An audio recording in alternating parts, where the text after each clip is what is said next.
And hello and welcome to Arts and Entertainment. I'm Deborah Gilbert, your host. And as always, thanks so much for being here. I hope you enjoy the show. Well, I have the pleasure of bringing to you someone who's been here before. I hope you enjoy getting to know her again. Her name is Lynnie Godfrey, and she's the founder and artistic director of The Essence of Acting, as well as the president of the League of Professional Theater Women. And Lynnie, thank you so much for being here. I'm so glad that you said yes. Well, thank you, Deborah, for having me. It's always such a pleasure to come on your show. And I will say that this is wonderful, one of the wonderful moments that I look forward to. In Connecticut, you are lucky to have Deborah Gilbert. I'm just saying. Thank you so much. And you You're know welcome. what you and I have always done is start the program with the background of the guest, which is you. So if you'd be kind enough to refresh the memory of the viewer, why don't you tell us about yourself? Well, of course. Well, I'm a native New Yorker who now lives in Pennsylvania. I studied voice at Carnegie Hall, but I started singing when I was 3 years old with my mother, Maggie Godfrey, and Joanne. And then that was in church. And then I went on to study at Carnegie with Dr. Chauncey Northern Sr. After that, I went on to Hunter College, where I encountered the brilliant Lloyd Richards and started acting. He directed A Raisin in the Sun. And then after all of those, acquiring all of that studying, all of those things, what happened was I happened to be on Broadway in a musical called Eubie, the music of Eubie Blake, which then took me to Los Angeles, where I did a number of guest shots. And then I wound up in one of the last network series that Norman Lear did called 704 Hauser, which was the sequel to All in the Family. And I worked for Norman Lear, being his leading lady there. And now I'm back in the area, back in New York, and so glad to be back in theater. I've just directed a reading of a play called Greenwood, An American Dream Destroyed. It is about the 1921 massacre that took place in Tulsa, Oklahoma. So therefore, I just stay busy doing that, doing my cabaret, singing a little bit, acting a little bit, directing a little bit, producing a little bit. So it's been a great career. There you go, Deborah. You sound absolutely accomplished, but also very busy. Yes, busy and happy. Unhappy. Oh, happy. We like happy. Yes. You mentioned at the age of 3 years old that you were singing. Did you know when you were that young that you wanted to be a performer? No, to tell you the truth, I wanted to be an English and science teacher who sang on the weekend in clubs. So I thought I'd be like someone like Nancy Wilson. I'd sing in clubs, but mostly I always had dolls and blackboards and chalks in the house. So I wanted to be an English teacher and a science teacher. Yes. Not until my freshman year in college, where I studied with a wonderful producer and director named Marjorie Moon, who led a theater for 40 years in Brooklyn called the Billie Holiday Theater. But she was my speech teacher. And she said to me, you really should audition for a play. And I thought, well, no, I'm singing. I don't know anything about this acting thing. But I did audition, and it turned out to be a really wonderful experience, which then took me back to Hunter College. I was in Hampton University then. Yes. You're mentioning two things that I know that the audience is probably very interested in, Carnegie Hall and Broadway.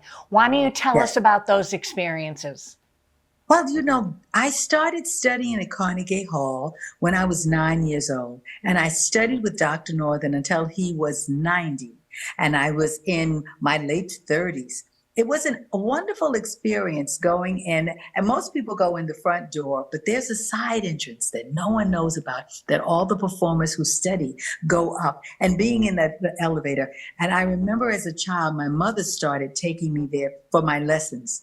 And then as I grew up in high school and through college and then all the way through Broadway, I would go in myself, and it was like a family.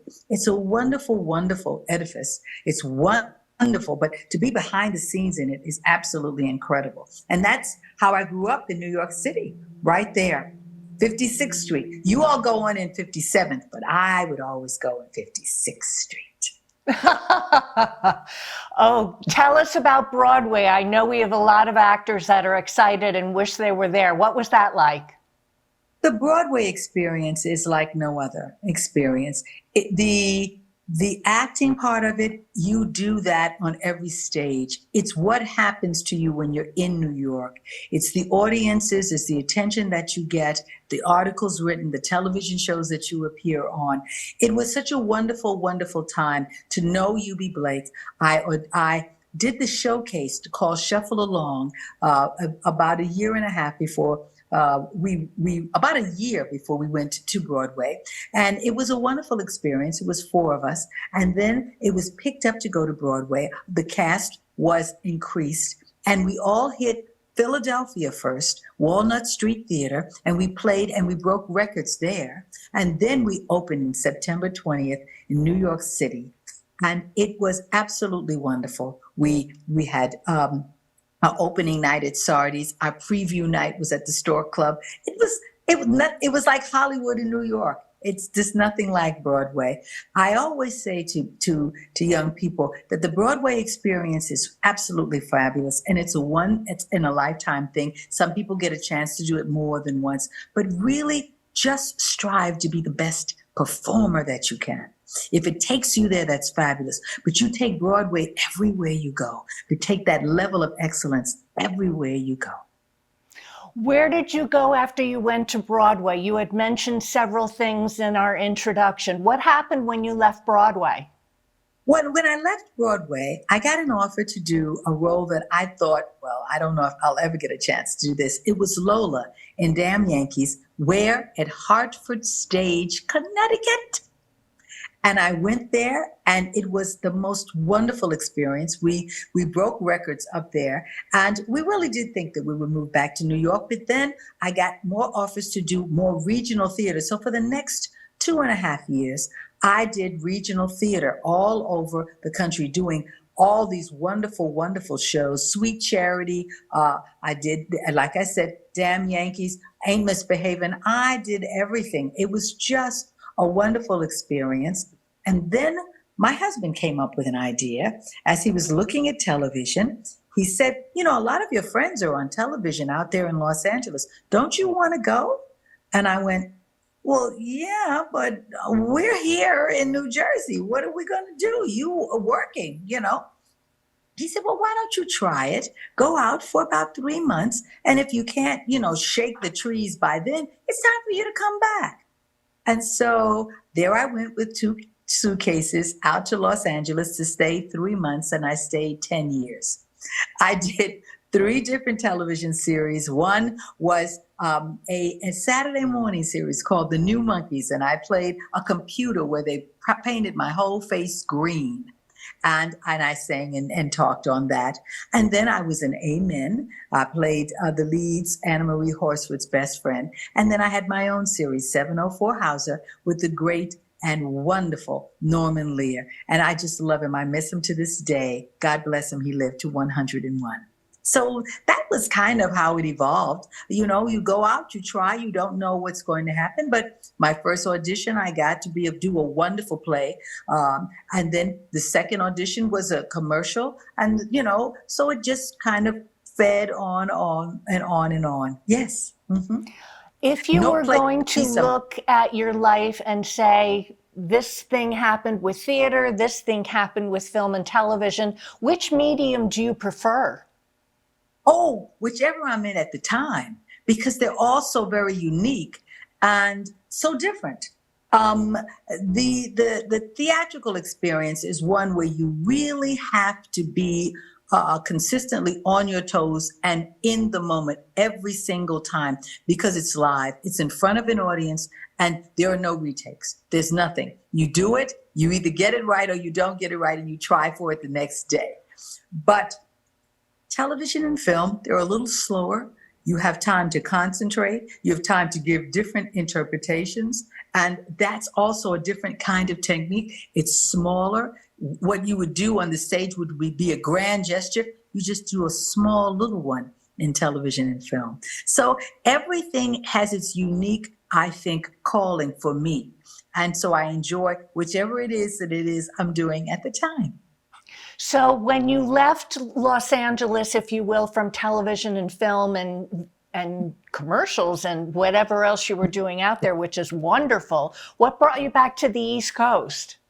Well, my parents were getting older and they were not in the best of health. And I thought this is a very important time for me to be with them because, time is so very precious. And in the next few years, I took time. I worked a little bit in New York, but I took time to be with my parents, and they both passed away within a year and a half of each other. So that was a journey that I'd had to take. They had given and nurtured my career so much. They worked so much to give me all of the opportunities that I had, and they'd gotten a chance to see me do so much, and I wanted to give back. And so I did do that.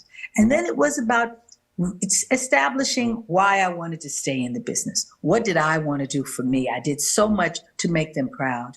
And it took a while to see what avenues I could explore after being out of the mainstream after a while.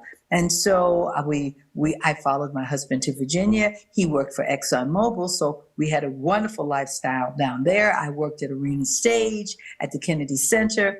I mean, it was just lovely. I still stayed in there. I did my one-woman show, Ladies of Song, where I portray Ella Fitzgerald, Ethel Waters, and Sarah Vaughan. And so I kept my hand into it. And then when we moved back up to the East Coast, I got in contact with a few of my friends, and they said, well, Lynnie, what are you going to do? Are you going to stay in business? And I said, I don't know. But the inventions of things like Facebook and Zoom and everything else has helped what I couldn't have done 10 years before, helped me come back into the business, be very visible, be very active, and I'm just having the best of time. Yeah. So tell us about the essence of acting. I know that that's important to you. Essence of acting, yes, it is. It was, as one of my team members, Brenda Denmark, she's a Broadway performer, said when we were in college, she said, you said you would always have a group of actors, an ensemble. I don't remember saying that. But I say, Brenda, if you said I said it, then I said it. So I was sitting at home observing some scripts that I had been sent, and I wasn't very happy with the content. So I made a phone call to another colleague of mine, Julius Hollingsworth, and I said, Julius, do you have any contact with any playwrights? Because I'm really looking for a play that I'd like to direct and maybe be in, but mostly direct, to see if I could have a voice about, people that I might be interested in. And he said, yeah, I'll have somebody send you some scripts. Well, they sent me a script. I directed a reading of it. And at that reading, at the end, the group of actors who was doing it said, well, what are we going to do next? We want to keep working with you. Well, that was 9 years ago. And so here we are, still together, still doing readings, still supporting each other. Some of them you see on television all the time in commercials. Some of them have been on Broadway and in films. And then some are right out of college. We had a couple who were doing the readings with us who flew in from their homes because they graduated and they were still home with their parents, and they flew into New York to do the reading. So we've been very, very fortunate to have those kinds of people. It's been a wonderful experience. The company is about 15 members, and we really have a wonderful time when we get together, we meet, and we plan for the season. And we've got a couple of things going on now. Celeste Bedford Walker, who was the author of Greenwood, An American Dream Destroyed, is a Guggenheim Fellow. She is working on a new play, and she has asked us to do the reading for the play that she has been doing. So we'll be doing that this spring. So a lot of things happening, yeah. Okay, Lynnie, let's hold that thought and take a break. I'm Deborah Gilbert. You are tuned in Arts and Entertainment. We're going to take a break. We'll be right back. Social media is used as a fun distraction for some people, and taking a Facebook quiz may seem like a harmless way to pass the time. But are you giving away more information than you think? A few questions are answered to prove how well you know a friend, or a short personality test is offered to match with a character from your favorite show. These quizzes appear to be meaningless, but the intent behind them is to collect your information. Questions like, what was your first car? What is your mother's maiden name? Or what is the name of the street you grew up on? Are common security questions for insurance, banking, and credit card accounts. Sharing this information can lead to accounts being hacked and personal and financial information being stolen. Before answering a quiz, figure out who created it. Review the social media account's privacy settings. Don't share your phone number or address on social media accounts. And don't accept friend requests from people you don't know. Also, be wary of a second friend request from someone you are already connected with. The second profile may be an imposter trying to access your data and your friends list. And welcome back to Arts and Entertainment. I'm Deborah Gilbert, your host, and I hope that you're enjoying the show. My conversation continues on with Lynnie Godfrey. And Lynnie, one of the things that I know that the viewership is interested in is that you are the president now of the League of Professional Theater Women. So why don't we talk about the organization?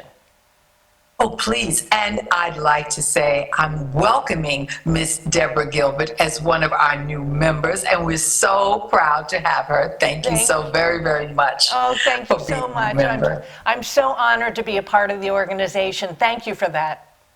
You're welcome. You're welcome. You know, this is our 41st year. And this organization was really in the forefront of advocating for women's rights in theater. But it has really expanded. As you had said when we were off camera, you talked about, I didn't think a TV host might be someone who would do it, but you are so involved in the arts. And the arts are really it's such a wide range of subjects, so that it makes sense that someone like you would be a perfect example of a member, a perfect member for us to welcome into our arms and say, please come in and have many conversations about the arts, as many as we possibly can. What does the League do? Well, it does many things. It services the theater community. Sometimes we have professional seminars. This last month or so, we had a professional seminar led by Gwen McDonald, who told us about how we are to treat and regard our colleagues who have disabilities. We learned so much about their rights and about the questions that we may have as, do we address them properly? How do they fit within our scheme when we are planning a production? Do we actually think about them? It was absolutely so wonderful to have that kind of information. That was open to the League as well as to the public. Then we have the Lucille Ortel Award that we give to emerging artists who have made an impact in the theater community. Along with that, we have the Directors Roundtable, where directors get together and talk about all the things that can strengthen them as women, as we talk about the issues that we may have. We have Coffee Hour, where everyone of any kind of position, stage managers, designers, come in and talk about their experiences. So the League does a lot of those things. We also do a lot of outreaching, where we want to partner with other organizations to make sure that women at this point in time are getting all the rights that they deserve to have, that we deserve to have, no matter where we are, what we look like, what age we are. It is something that we are striving to make that an equal kind of footing. So the job never stops. I am very proud to be president. The last time I was here, I was VP of membership. So it's been my pleasure to work very hard to move forward and make sure that we make an impact and really make a footprint in this theater community that we belong into. So I hope that answers a little bit of your question. It does, and it's wonderful because I so have such wonderful thoughts about the organization. I'm so honored to be a part of it. How did you find the organization, and how you had mentioned before that being VP of membership was so important to you of getting to know the members? How was it that you decided that you wanted to stay with the organization and take on this huge role of being president? That's a great question. I ask myself that all the time. Becoming a member, I was recommended by Patricia Schneider and Ivy Austin, who are members of the organization, longtime members of the organization. And then when I started to come in and became a member, Tricia McDermott would say to me, "We really like you to come into our membership committee. We really would. You have something to offer." I didn't know what they were talking about. I said, "Well, I don't know. I don't have a lot of time. I do a lot of things." They said, "Just come once. If you don't like it, you don't have to worry." Well, I came once, and it was delightful. It was during the pandemic, and a lot of people were there. We all were trying to search where our places were still in the theater, and that made me then feel like I belonged. It made me aware of all the questions that members have. And then I was asked to become the co-VP of membership when one of the VPs had a family emergency. So that gave me a little bit more insight into it. Then my VP had to go away, so then that left me all by myself. And I really learned the system. I learned working with the presidents and the co-presidents at the time, and it really introduced me to this particular position. I am a solo president. I have a vice president. There hasn't been a solo president in a very, very, very long time. But I really thought that it would behoove me. I work in a certain way, and to get things done, to move ahead, because we're in such transition as the theater is in transition, finding out where we are going. So it has worked very well. It's a lot of work. I enjoy it. I enjoy the challenges of it, the different personalities that you meet, and the different kinds of people that come in that I meet outside of the league because of belonging to the league. It's been a wonderful experience. Yeah. One thing I don't want to miss is the website. When people go to LynnieGodfrey.com, what will they see when they visit it? Well, they'll see a lot of things. They'll see that I've worked at 54 Below in New York City. They see that I have recorded some albums, Christmas and regular albums. They'll see that I've written a book, that they'll see snippets of some of the scenes that I've directed, some of the pictures of some of the shows that I've been on, a lot of blogs, a lot of backgrounds of a lot of the articles that I've been involved in or written by me. It's a lot of information about what I've done in the theater, in television, in film, from the time that I graduated college until now. So there's a lot all packed in there. It takes you a little bit of time to kind of get through it, but I hope you enjoy it. It talks about how I've been honored so many times with lovely awards, and I appreciate that so much. So, I welcome you to come in and really please see that, but also come to the website for the League of Professional Theater Women.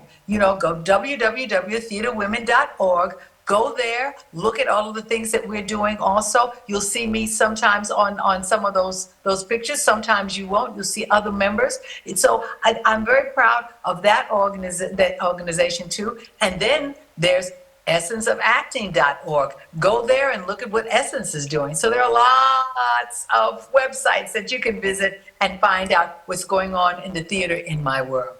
Yes. That's wonderful, and a lot of things to do. Well, we're starting to run out of time. Do you have any advice to the actor or producer or director that's out there that would like to pursue a career in the arts? Should they be going to school, getting involved in the organization? What are your thoughts? I really do believe that studying is really the key to come into this field prepared, working with professionals who can help you with your preparation and how to introduce yourself into the field, to come in understanding that at the very beginning it's going to be hard work. Take everything that you're offered. Be careful, of course. Don't let anyone scam you, but take all the jobs that you can to learn as much as you can and get as much experience as you can. But the key for me was studying. I studied with Lloyd, I studied with Vera Roberts at Hunter College, and they made me take every single course that the theater department offered, along with all of the arts, the regular courses that one takes in college, the English and history and biology and everything else, and geology. So I think preparing yourself for this particular career is absolutely necessary because it's far more competitive than it was when I entered into it decades ago. Yes, preparation. And we are starting to run out of time, so why don't you say something to the viewers? Is there any closing thoughts that you'd like to leave with them? Well, I thank you so much for participating and supporting the arts. We need your support all of the time to prove to people that the arts so very much are in our minds. I do a podcast called Lynnie, Godfrey, Straight No Chaser, and it is about supporting the arts all the time. Every Wednesday, I get in, I have guests who talk about the different kinds of categories that maintain the arts in our society. Look around your room, and if you took away everything that was a piece of art, what would you have? So keep on supporting the arts. We need you now and forever. Okay, Lynnie, thanks so much for being here. I'm Deborah Gilbert. You've been tuned into Arts and Entertainment. In case you need to reach me, I'm at artsandentertainment@mail.com. Well, I hope you have a super day. I hope you enjoyed the show. I'll see you next time.